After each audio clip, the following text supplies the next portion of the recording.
Payg'ambarimiz sollallohu alayhi vasallam oldiga bir kishi kelib, "Ya Rasululloh, menga shunday bir ishni o'rgatingki, uni qilsam odamlar ham yaxshi ko'rsin, Alloh ham yaxshi ko'rsin."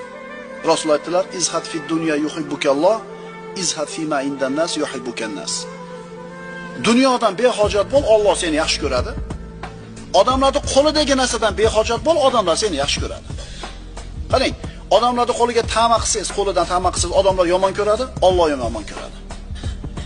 Endi odamlarning qo'liga qaramang, Alloh ham yaxshi ko'radi, odamlar ham yaxshi ko'radi. Bu muammo qayerdan kelib chiqadi desangiz, odamlardan ta'ma qilishlik kimda paydo bo'ladi? Kim ta'ma qiladigan bo'lib qoladi? Rizq Allohdan degan e'tiqodi zaiflik odamlar. Rizq Allohdan degan odam ine birodan ta'ma qilmaydi, birovning oldida yaltoqlanmaydi. Chunki g'ururimda tursam ham, hurmat e'tiborimda tursam ham shu rizqimni yeyman. Borib turib buni kavshiga salom bersam ham shu rizqimni yeyman degan odam deb baland tura oladi.